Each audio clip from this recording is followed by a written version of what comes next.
রান্না করার সময়, সন্তান দুধ পান করানোর সময়, কাপড় ধোয়ার সময়, ঘর ঝাড়ু দেওয়ার সময় জিকির শূন্য মুখটাকে রাখবেন না। এবং এমনকি মা বোনরা যে মাসে অসুস্থতা হয়, ওই অসুস্থতার সময়ও তারা জিকির করতে পারবে। অসুস্থতার সময় কি করতে পারবে? জিকির করতে পারবে। তো জিকির শূন্য যেন না হয়।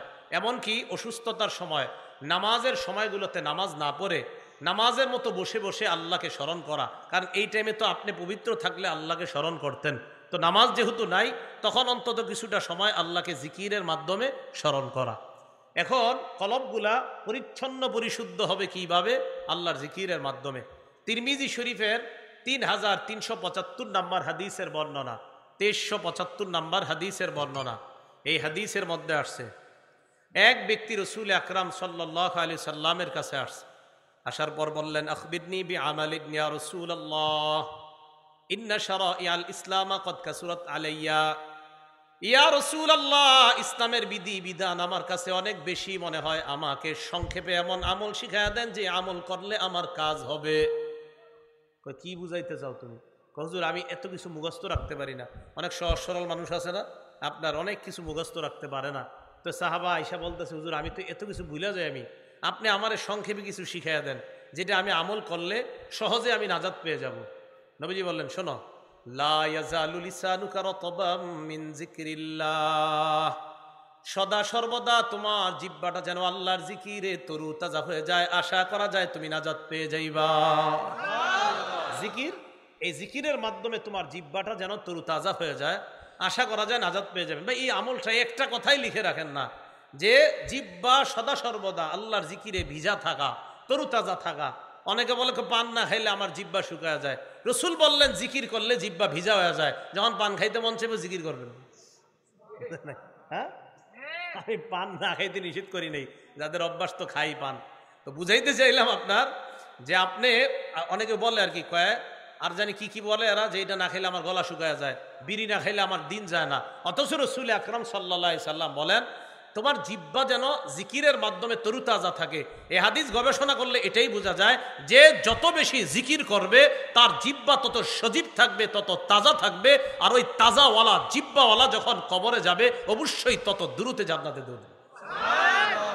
লা ইয়াজালু লিসানু, তিরমিজি শরীফের 3376 নম্বর হাদিস, মানে আগের হাদিসের পরের হাদিস।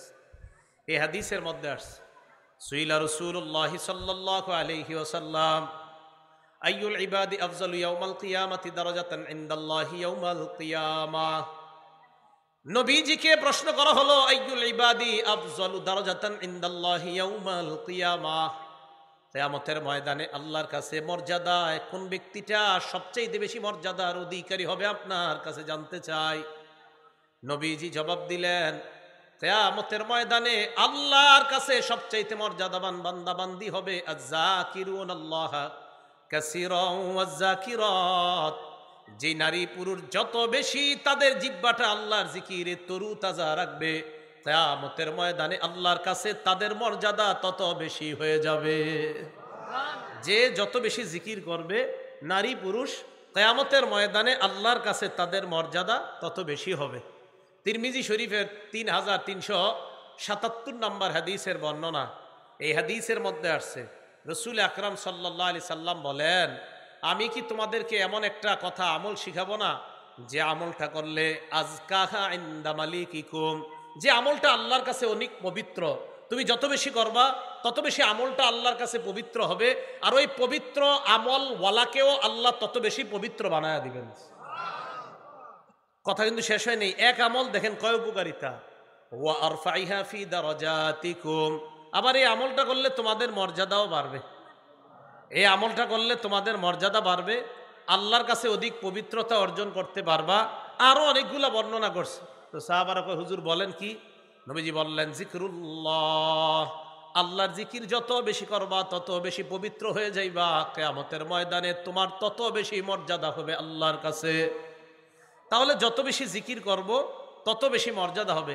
নবীজির এক সাহাবা এই হাদিসের শেষে বলেন যে আমার জানা মতে জিকিরের চাইতে এত বেশি নাজাত দানকারী আমল আর আছে কিনা ফরজের পর আমার জানা নাই, যে জিকির একটা মানুষকে কতটা বেশি নাজাত দান করবে। এই জন্য জিকিরের মাধ্যমে কলবটা প্রশান্তময় হৃদয় বানানোর চেষ্টা করা। আল্লাহ আমাদেরকে তৌফিক দান করেন। মুসলিম শরীফের 2676 নম্বর হাদিস। এই হাদিসের মধ্যে আসছে, আন আবি হুরায়রা রাদিয়াল্লাহু তাআলা আনহু قال বাইনামা রাসূলুল্লাহ সাল্লাল্লাহু আলাইহি ওয়াসাল্লাম ইয়ামশি ফি তরিকিহি ইলা মক্কা। আল্লাহ নবী মক্কার রাস্তা ধরে মক্কার দিকে চলতে লাগলেন। মক্কার দিকে আল্লাহ নবী যখন রওনা করলেন, যাইতে যাইতে আল্লাহ নবী মাররা আলা জুমদান, একটা পাহাড়ের পাশ দিয়ে অতিক্রম করলেন। পাহাড়টার নাম হলো জুমদান। কি নাম? জুমদান নামক পাহাড়।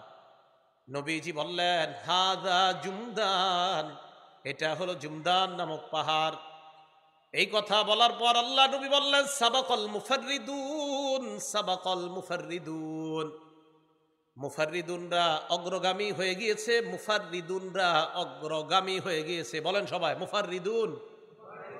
আবার মুফাররিদুন। মুফাররিদুনরা কি হয়ে গেছে? অগ্রগামী। আচ্ছা, সামনে যারা বসা আছেন, মুফাররিদুন কারে কয় জানেননি? একজন খালি কইছে না, বাকিরা চুপ। মানে চুপ থাকা সম্মতির লক্ষণ, মানে অন্যরা জানেন। মুফাররিদুন কারে কয় জানেন? এই জিনাটা আগে বললেন না কেন? জানেন? আরে সাহাবারাও তো জানে নাই, তা আপনারা কেমনে জানবেন? মানে এরকম ভাবসাব যে সাহাবাদের চেয়ে বেশি বুঝে মনে হয়। আমি যখন বললাম মুফাররিদুন কারে কয় জানেন, সব চুপ। মানে হুজুর জি জানি। তো জানলে বলেন।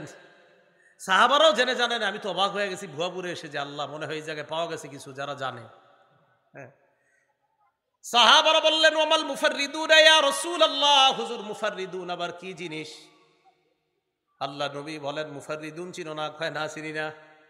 নবীজি বললেন, আয-যাকিরুন আল্লাহ কাসীরা ওয়াজ-যাকিরাত, যে নারী পুরুষরা বেশি বেশি আল্লাহর জিকির করে তারা হলো মুফাররিদুন। তারা কিয়ামতের ময়দানে সবার আগে আগে জান্নাতের দিকে রওনা করবে। সুবহানাল্লাহ। মনে থাকবে না আজকে থেকে, নাম কি? মুফাররিদুন। যারা বেশি জিকির করে নারী পুরুষ, তাদের নাম কি? এবার আরেকটা শিখেন, বলেন মুফরিদুন। আগেরটা কি শিখছেন? মুফাররিদুন, আর এটা মুফরিদুন। আবার বলেন, আগেরটা কি? মুফাররিদুন, আর এটা মুফরিদুন। মানে হালকা পাতলা যারা। এই জায়গায় চিকুন আছেন কারা কারা? হাত তুলেন তো। আচ্ছা, হাত নামা। ঠিক আছে। তিরমিজি শরীফের 3596 নম্বর হাদিসে আসছে, ক্বালা রাসূলুল্লাহ সাল্লাল্লাহু আলাইহি ওয়াসাল্লাম, সাবাকাল মুফরিদুনা, হালকা পাতলা মানুষরা অগ্রগামী হয়ে জান্নাতের দিকে রওনা করছে।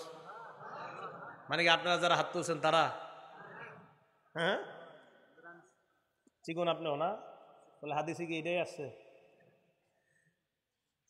সাহাবারা বললেন, ইয়া রাসূলুল্লাহ, হালকা পাতলারা অগ্রগামী হয়ে গিয়েছে, ব্যাপারটা একটু বুঝায় দেন।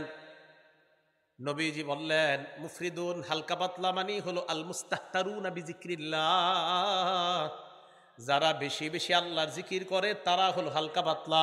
সুবহানাল্লাহ। মানে কিসের হালকা পাতলা? ইয়াদউ আনহুম যিকরু আসকালাহুম, জিকির তাদের পাপের বোঝাগুলা থেকে তাদেরকে হালকা বানায়া দেয়। ফায়াতুনা খিফাফান ইয়াউমাল কিয়ামাহ, আল্লাহ নবী বলেন তারা হালকা পাতলা মানে পাপের বোঝা থেকে হালকা হয়ে জিকিরকারীরা কিয়ামতের ময়দানে আল্লাহর দরবারে দাঁড়িয়ে যাবে।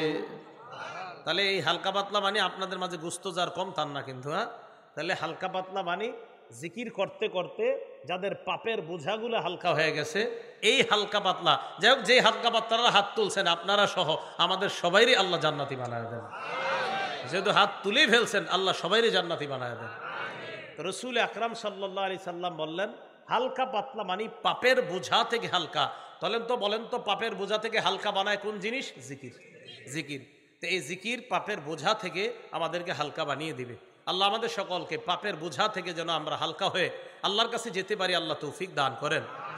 আবু দাউদ শরীফের 3667 নম্বর হাদিস, 3667, 3667 নম্বর হাদিসের বর্ণনা। এই হাদিসের মধ্যে আসছে, ক্বালা রাসূলুল্লাহ সাল্লাল্লাহু আলাইহি ওয়াসাল্লাম, আল্লাহ নবী বলেন, লা আন আকুদা মা কওমিন ইয়াযকুরুনাল্লাহ, নবীজি বলেন, মিন তুলুইল ফাজরি ইলা আন তাতলুআ আশ-শামসু বা মিন সালাতিল গাদাতি মিন সালাতিল ফাজরি ইলা আন তাতলুআ আশ-শামস, ফজরের নামাজের পর থেকে সূর্য ওঠার আগ পর্যন্ত যারা জিকির করে তাদের সাথে আমি নবী বসে থাকা খায়রুন অথবা আহাব্বু ইলাইয়া মিম্মা তালাত আলাইহিস শামস, আরেক বর্ণনায় আহাব্বু ইলাইয়া মিন আন উতিকা আরবাআতাম মিন বুলদি ইসমাঈল, আল্লাহ নবী বলেন ইসমাইলি বংশের 4টা গোলাম আজাদ করা, এই 4 গোলাম আজাদ করা অনেক বড় ফজিলতের কাজ। এই ফজিলতের কাজের চাইতেও বেশি আমার কাছে ফজিলত জিকিরকারী মজলিসের মধ্যে ফজর থেকে সূর্য ওঠা পর্যন্ত যদি আমি বসে থাকতে পারি, ওই 4 গোলাম আজাদ করার চাইতেও আল্লাহর কাছে এটা অনেক দামি হয়ে যায়। এর চেয়ে বেশি আমার কাছে এটা প্রিয় যে আমি একটা জিকিরকারী মজলিসের সাথে বসে থাকব। এরপর রাসূল বলেন ওয়ালা আন আকুদা মা কওমিন ইয়াজকুরুনাল্লাহ, জিকিরকারী সম্প্রদায়ের সাথে বসে থাকা মিন সলাতিল আসরি, আসরের নামাজের পর থেকে ইলা আন তাগরুবা শামস আহাব্বু ইলাইয়া মিন আন উতিকা আরবাআ, আসরের নামাজের পর থেকে মাগরিব পর্যন্ত যদি কোনো জিকিরকারী মজলিস থাকে আর তাদের সাথে যদি আমি বসে থাকি, 4টা গোলাম আজাদ করা এর চাইতেও বেশি আমার কাছে ওই জিকিরকারী মজলিসের সাথে বসে থাকাটা প্রিয় হয়ে যায়। তো জিকিরকারী মজলিস যারা, এটা অনেক দামি মজলিস, এটা অনেক উঁচা মজলিস, দামি মজলিস। তো জিকির করা, জিকিরকারী মজলিসে থাকা, অংশগ্রহণ করা, এটা আল্লাহর কাছে অনেক দামি। আল্লাহ আমাদের সকলকে জিকিরকারী মজলিসে বেশি বেশি শরীক হওয়ার তৌফিক দান করেন। আপনারা যে এখানে বসলেন, এই বসাটারও একটা দাম আছে। এখানে না বসা আপনারা যদি কোনো গানের মজলিসে বসতেন আর এটা যদি জিকির শূন্য মজলিস হয় তাহলে কিন্তু খুব খারাপ অবস্থা। আবু দাউদ শরীফের 4856 নাম্বার হাদিসের বর্ণনা, এই হাদিসের মধ্যে আসছে আমরা দুইজন এক জায়গায় বসছি কথা বলার জন্য, এমনি দুইজন বসে রয়েছি। তো কথা বইলা টইলা দুনিয়াবি কিছু গল্প গুজব কইরা নাটক সিনেমার গল্প করে উঠে গেছে। ক্বালা রাসূলুল্লাহি সাল্লাল্লাহু আলাইহি ওয়াসাল্লাম, আল্লাহ নবী বলেন মান কাদা মাকআদান, কোন ব্যক্তি যদি কোন বৈঠকের মধ্যে বসে, কোন আসনে বসে, আমি আসনের মধ্যে বসলাম, চা স্টলের সামনে 2টা চেয়ারে আমরা দুইজন বসলাম, এক আসনে আমি বসলাম আর এক আসনে আমার বন্ধুকে বসাইলাম। বসানোর পর আলাম ইয়াজকুরিল্লাহ, দুইজন দুনিয়াবি অনেক কথা বললাম, একটুবারও আল্লাহর নাম নিলাম না, আল্লাহর নাম নেই। নবীজি বলেন কানা আলাইহি তিরাতুন, হতে পারে এই বৈঠকটা তার জন্য আল্লাহর পক্ষ থেকে গজবের কারণ হয়ে যেতে পারে। তোমার এই বৈঠক কেন জিকির শূন্য হবে? কি কঠিন কথা দেখছেন। কেউ যদি ঘুমাইতে যায়, বালিশে মাথা রাখার পর নাটক সিনেমার গান শুনতে শুনতে ঘুমিয়ে গেছে, আল্লাহর নাম নেয় নাই, রসুলের উপর দুরূদ পড়ে নাই, কান আলাইহি তিরাতুন, এই ঘুম তার জন্য গজবের কারণ হতে পারে। আবু দাউদ শরীফ 4855 নাম্বার, 856 নাম্বার হাদিস। তাহলে খুব সাবধান যে আমার আপনার একটা বসা, আমার আপনার একটা জাগরণ, আমার আপনার একটা ঘুমান, এই ঘুমিয়ে গেলাম, আমার আপনার এই ঘুমটাও গজবের কারণ হয়ে যেতে পারে। এই জন্য সাবধান, জিকির শূন্য জাগরণ যেন না হয়, জিকির শূন্য ঘুম যেন না হয়। আল্লাহ আমাদেরকে জাগ্রত ঘুমন্ত উভয় অবস্থায় যেন আল্লাহর জিকির বেশি করতে পারে, আল্লাহ তৌফিক দান করেন। বুখারী শরীফের 6320 নাম্বার হাদিসের বর্ণনা, এই হাদিসের মধ্যে আসছে ক্বালা রাসূলুল্লাহি সাল্লাল্লাহু আলাইহি ওয়াসাল্লাম, আল্লাহ নবী বলেন ইদা আওয়াইতা ইলা ফিরাশিকা, যখন তুমি বিছানায় আশ্রয় গ্রহণ করতে যাও, বিছানায় যাওয়ার পর তখন তুমি সর্বপ্রথম তোমাদের কাজ হলো ইদা আওয়া আহাদুকুম ইলা ফিরাশি, যখন তোমাদের কেউ বিছানায় যাও, যাওয়ার পর তোমাদের প্রথম কাজ ফালয়ানফুত ফিরাশাহু বিদাখিলাতি ইজারিহি, সে যেন লুঙ্গির নিচ দিয়ে তার বিছানাটা এইভাবে 3বার ঝাড়া দেয়। ফালয়ানফুস ফিরাশা বিদাখিলাতি ইজারি, সে যেন তার বিছানাটা লুঙ্গির নিচের অংশ দিয়ে 3বার ঝাড়া দেয়। যদি আপনারা ঝাড়ু, ছোট্ট ঝাড়ু ব্যবহার করেন, তো যেহেতু নবীর সুন্নত, তো আমার আপনার লুঙ্গির নিচ দিয়ে এইভাবে একটু ঝাড়ু দিয়া সুন্নতটা আদায় করলে সমস্যা কোথায়? নবী সাল্লাল্লাহু আলাইহি সাল্লাম বলেন ফাইন্নাহু লা ইয়াদরি, কেননা সে জানে না, আমার উম্মত জানে না, মা খালফাহু আলাইহি, তার অগোচরে বিছানায় কোনো বিষাক্ত কিছু থাকতে পারে, তাই সে যেন ঝাড়ু দিয়ে নেয়। দেখেন নবী তার উম্মতকে কতটা ভালোবাসে যে ঘুমাইতে গেলে আমার উম্মত যেন কোনো বিপদে না পড়ে, এই জন্য সতর্কতামূলক আমাদেরকে জানায় দিলে, উম্মত বিছানায় যাইবা, ঘুমানোর আগে বিছানাটা ভালোভাবে ঝেড়ে নিবা, যেন কোনো সাপ বিচ্ছু তোমাকে দংশন করতে না পারে। এরপর রাসূল আকরাম সাল্লাল্লাহু আলাইহি সাল্লাম বলেন এরপর কি করবেন? তিরমিজি শরীফের 3398 নাম্বার হাদিসে আসছে, হাতটা মাথার পিছনে রাখবেন এইভাবে, এই যে এইভাবে, কিভাবে? এইভাবে, এইভাবে, এইভাবে রাখার পর এইভাবে শুয়ে থাকবেন। শুয়ে শুয়ে আল্লাহকে বলবেন, আল্লাহুম্মা কিনি আযাবাকা ইয়াওমা তাবাসু ইবাদাক। আল্লাহ, যেদিন আপনি কিয়ামতের মাঠে আপনার বান্দাদেরকে উঠাবেন, সেদিন আপনার আযাব থেকে আমাকে হেফাজত করবেন। চিন্তা করেন, বিছানায় গিয়ে এগুলো আমগরে শিখায় নবীজি। তারপর কি করবা তুমি? তারপর মুসলিম শরীফের বর্ণনা আসছে, তারপর 2714 নম্বর হাদিসে আসছে, তুমি ফালইউসাম্মি বিসমিল্লাহ বলবা। ওই যে আল্লাহুম্মা বিসমিকা আমুতু আহিয়াটা পড়েন, এটা পড়বা। পড়ার পর এরপর আবার বুখারীর বর্ণনা আসেন 6320 নম্বর হাদিসে আছে, রসুল বলেন, তুমি যখন বিছানায় শরীরটা লাগাইবা তখন তুমি পড়বা, ওয়াদাতু জামবি বিসমিকা রব্বি ওয়াদাতু জামবি। আল্লাহ, আপনার নামে আমার দেহটা বিছানায় লাগাইলাম। ওয়াবিকা আরফাউহু, আপনার নামে আবার আমি দেহটা বিছানা থেকে উঠাবো যদি আপনি চান। ইন আমসাকতা নাফসি ফারহামহা, মাবুদ আমার ঘুমের মধ্যে যদি আমার জানটা আপনি আটকায় রাইখা দেন, আমাকে যদি আর জানটা ফেরত না দেন, আমাকে যদি ঘুমের মধ্যে আপনি মৃত্যু দিয়ে দেন, ফারহামহা, তাহলে আমার জানের প্রতি আপনি দয়া করেন। মুসলিম শরীফের বর্ণনা, ফাগফিরলাহা, আমার জান আপনি মাফ করে দেন। আল্লাহ, আমার ঘুমে যদি মরণ হয়ে যায়, আমাদের নবী কতটা মায়া দেখেন, আমাকে আপনাকে বলতেছে এটা বলো আল্লাহর, এটা বইলা তুমি ঘুমাও। কি যে আল্লাহ, আমার ঘুমের মধ্যে যদি আমার মরণ দিয়ে দেন, আমি যদি আর উঠতে না পারি, তাহলে আমার এই জানটার প্রতি আপনি দয়া করেন, আমার এই জানটাকে আপনি ক্ষমা করে দেন। এরপরে দেখেন কি শিখাইছে, ওয়াইন আরসালতাহা, আপনি যদি আমার জানটা আবার আমাকে ফেরত দিয়ে দেন, ফাহফাজুহা বিমা তাহফাজু বিহি ইবাদাকাস সালিহিন, আপনার নেককার বান্দাদেরকে যেইভাবে হেফাজত করেন, আমার জানটা আপনি এইভাবে হেফাজত করে নিয়েন। এই কথাগুলা আল্লাহর জিকিরে আপনি ঘুমানোর সময় আল্লাহকে বলবেন। আমি বাংলাটা আবার বলছি, যদি আরবিটা না পারেন, আরবিটা আমি আবার একবারে বলছি, বিসমিকা রব্বি ওয়াদাতু জামবি ওয়াবিকা আরফাউহু ইন আমসাকতা নাফসি ফারহামহা ওয়া ইন আরসালতাহা ফাহফাজহা বিমা তাহফাজু বিহি ইবাদাকাস সালিহিন। সহিহ বুখারী 6320 নম্বর হাদিস। মোট হাদিস সংখ্যা হবে 7563টা হাদিস।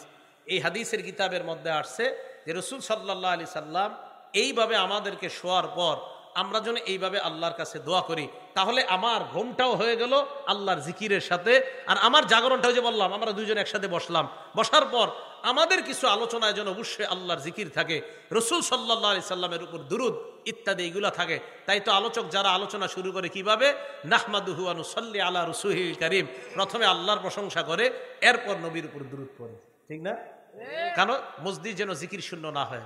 এখন যে কথাটা বলবো, অনেকের মনে খারাপ লাগতে পারে, কষ্ট লাগতে পারে, বাকি গার্জিয়ানরা সাবধান হয়ে যাবেন, সন্তানদেরকে এই মসজিদ থেকে দূরে রাখেন। কি দেখেন, আবু দাউদ শরীফের 4855 নম্বর হাদিস, এই হাদিসে আসছে, ক্বালা রাসূলুল্লাহ সাল্লাল্লাহু আলাইহি ওয়াসাল্লাম, আল্লাহ নবী বলেন, মা মিন কওমিন ইয়াকুমুনা মিন মাজলিসিন লাম ইয়াযকুরুল্লাহ,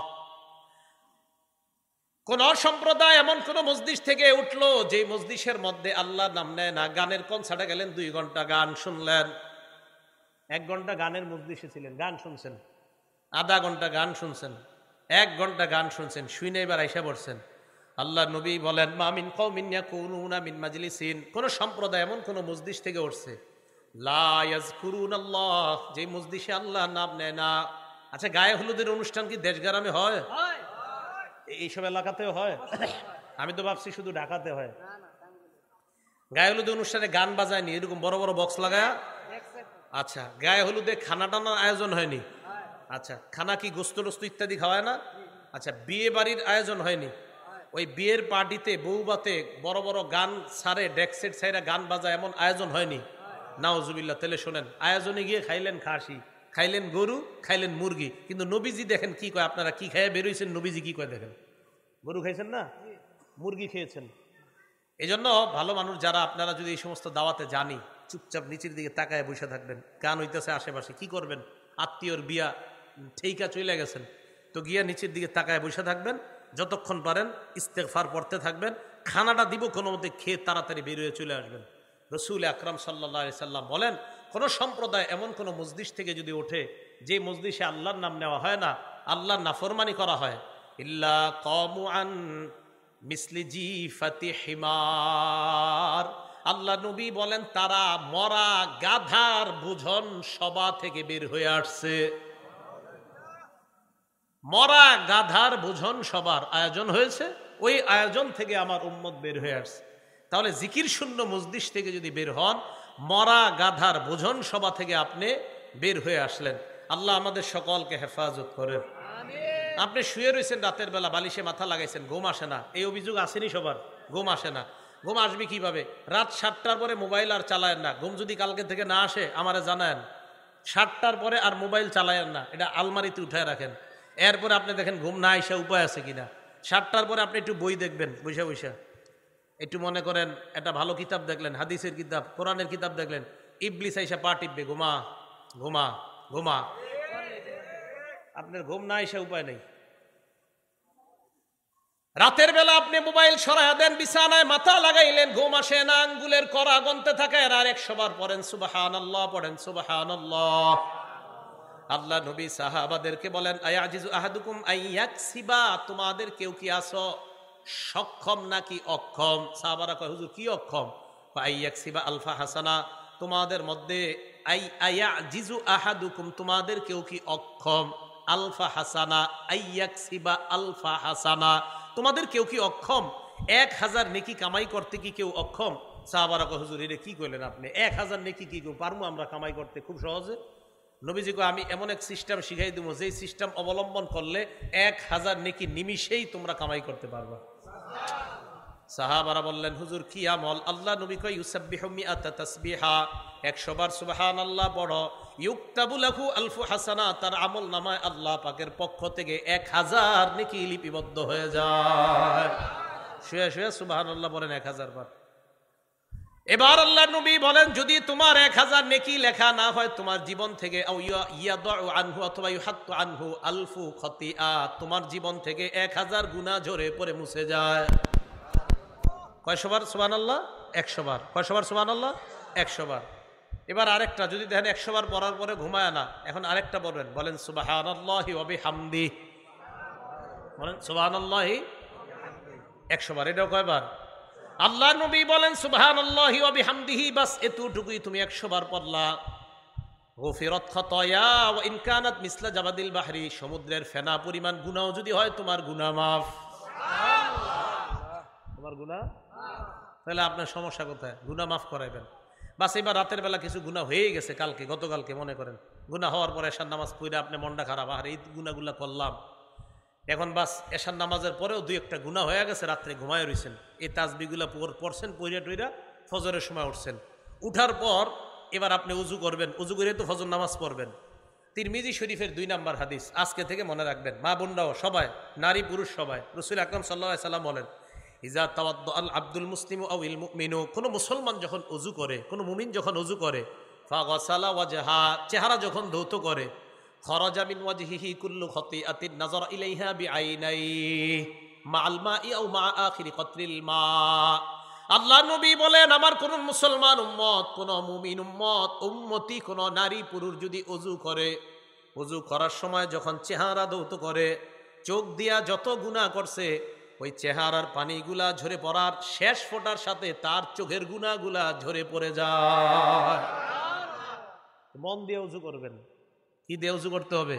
হ্যাঁ, মন দিয়ে, যে আমার গুনাহ ঝরে পড়বে। ওয়াইদা গাসালা ইয়াদাইহা, হাত যখন ধৌত করে, খরাজা মিন ইয়াদাইহি কুল্লু খাতিআতিন বাতাসাত হা ইয়াদা, 2 হাত যত গুনাহ করছে পানির শেষ ফোঁটার সাথে সব গুনাহ পড়ে যায়। তাহলে আপনারা এই আমলগুলা মনোযোগ সহকারে করা, খুব মনোযোগ দিয়ে করা। এখন করতে গিয়ে আবার এমন যেন না হয় যে কিছু অংশ শুকায় রয়েছে, তাহলে কিন্তু আবার নামাজ হবে না। দলিল সহিহ বুখারী 60 নম্বর হাদিস, আব্দুল্লাহ ইবনে ওমর রাদিয়াল্লাহু তাআলা আনহুমার বর্ণনা, তিনি বলেন, তাখাল্লাফা নবী সাল্লাল্লাহু আলাইহি ওয়াসাল্লাম, আল্লাহ নবী আমাদের এক সফরে পিছনে পড়ে গেলেন। সাফারনাহা ফি সাফরাতিন সাফারনাহা, এক সফরে আমরা আল্লাহ নবীর সাথে ছিলাম, ওই সফরের মধ্যে আল্লাহ নবী পিছনে পড়ে গেলেন। তাখাল্লাফা আন্না নবী সাল্লাল্লাহু আলাইহি সাল্লাম ফি সাফরাতিন সাফারনাহা, এক সফরে নবী আমাদের পিছনে পড়ে গেলেন, তো আমরা সামনে। ফাআদরাকানা, আল্লাহ নবী আমাদেরকে ধরে ফেললেন, মানে তাড়াতাড়ি আসছে। ওয়াকাদ আরহাকাতনা সালাহ, আসরের নামাজ চলে যায় অবস্থা, তো আসর তো তাড়াতাড়ি পড়তে হবে। এখন আমরা উজু করতে লাগলাম, নাহনুনা তাওয়াদ্দু, আমরা উজু করতে লাগলাম। ফাজআলনা নামসাহু আলা আরজুলিনা, পাগুলা কোনো মতে ধুইতে লাগলাম। তো ধুইতে গিয়া অনেকের পায়ের এই পিছনের গোছা শুকনা রইছে, তাড়াতাড়ি ফজর পড়তে হইব। আবার আপনারা অনেকে তাকবিরুল্লাহ ধরতে গিয়া পায়ের গোছা ধর না, আরে কোনো মতো হইলে হইছে, তাকবিরুল্লাহ ধরতে হইব। নাদা বিআলা সাউতিহি, পিছন থেকে আল্লাহর নবী জোরে আওয়াজে ডাক দিলেন, এই এই কয়ে ডাক দিলেন। সাহাবারা কয় ঘটনা কি, কি হইছে? নবীজি এত জোরে ডাক দিছে।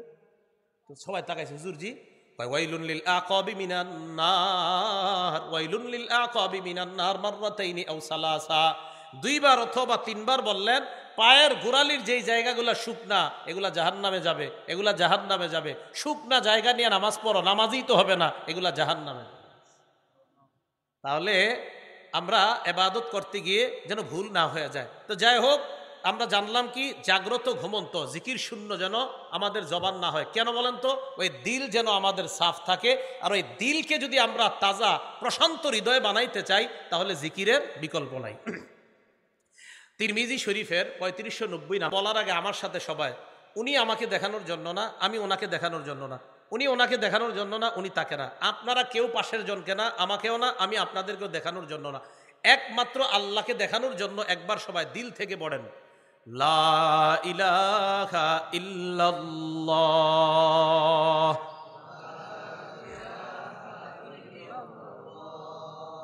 আচ্ছা, মনে করে নেন আমাদের হয় নাই, তো আবার আমরা একদম সত্যি সত্যি আল্লাহকে দেখানোর জন্য আবার লা ইলাহা ইল্লাল্লাহ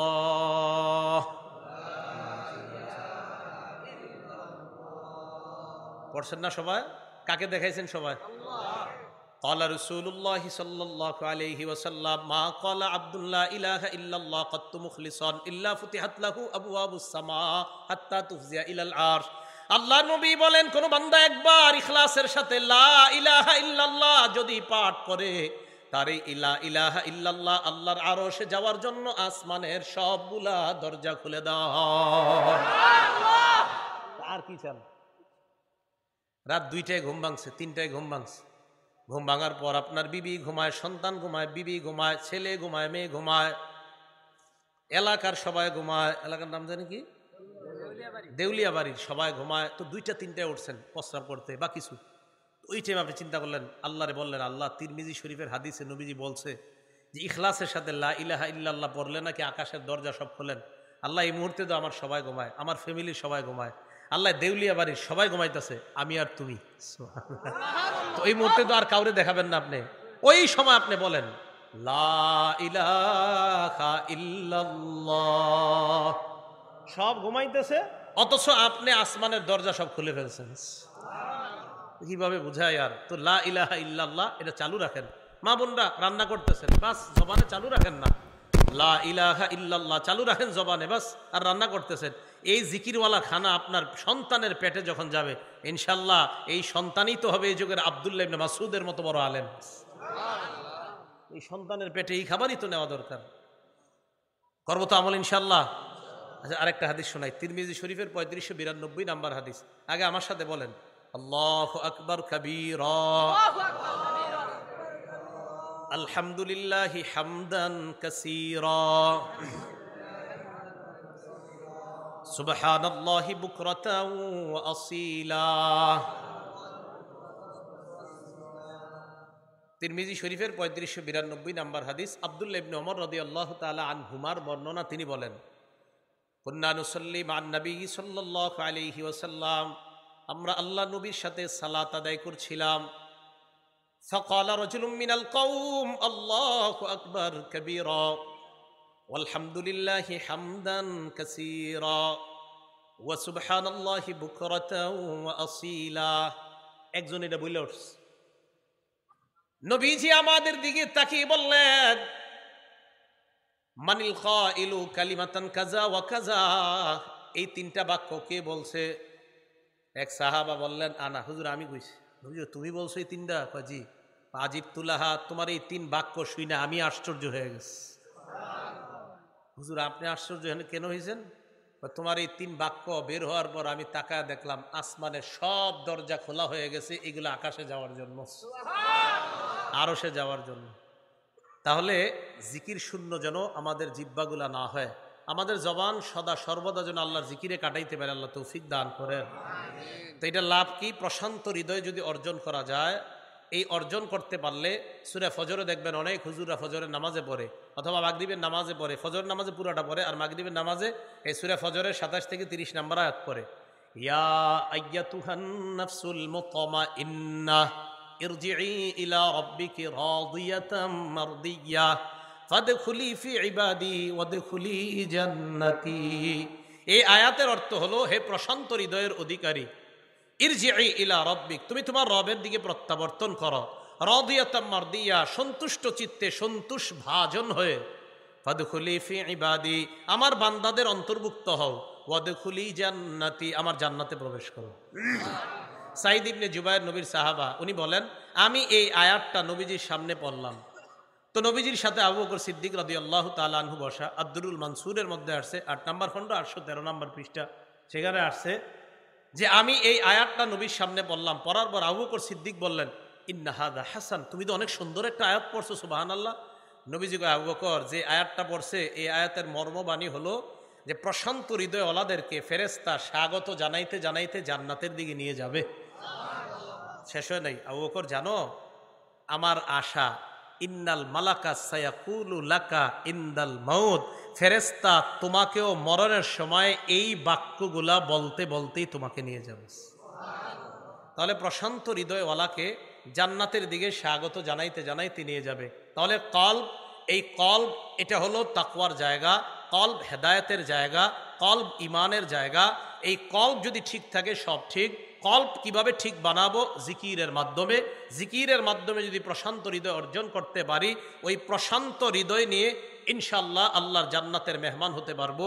আল্লাহ আমাদের সকলকে যেই কথাগুলা বললাম শুনলাম, কোথায় যান আপনারা? উঠছেন কেন? হ্যাঁ, উঠছেন কেন? পরের আলোচকের আলোচনা ভিডিও করে যাবেন, বসে থাকেন। আর সব জায়গায় দৌড়ে যান কেন? পরের আলোচকের আলোচনা ভিডিও করবেন, এই জায়গায় কেউ আসবেন না এখন। পরের আলোচকের আলোচনা ভিডিও করবেন।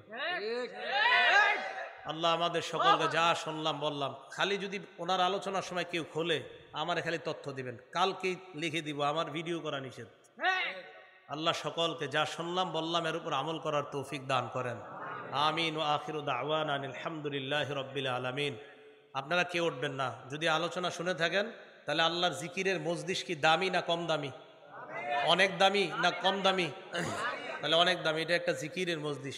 সহিহ বুখারীর বর্ণনা, পুরা মজলিসটা ফেরেশতারা বেষ্টন করে, একজনের কাঁধের উপর আরেকজন, এভাবে আসমান পর্যন্ত গোল আকৃতির একটা সারি এখন আছে, আপনাদেরকে বেষ্টন করে। হ্যাঁ, সহিহ বুখারী 6004, 6007, 6008 সব এই জিকিরের মজলিস সম্পর্কে বুখারী শরীফের। আল্লাহ আমাদের সকলকে যে কথাগুলা বললাম শুনলাম এর উপর আমল করার তৌফিক দান করেন। আমিন। ওয়া আখিরু দাওয়ানা আলহামদুলিল্লাহি রাব্বিল আলামিন। আসসালামু আলাইকুম ওয়া রাহমাতুল্লাহি ওয়া বারাকাতুহু।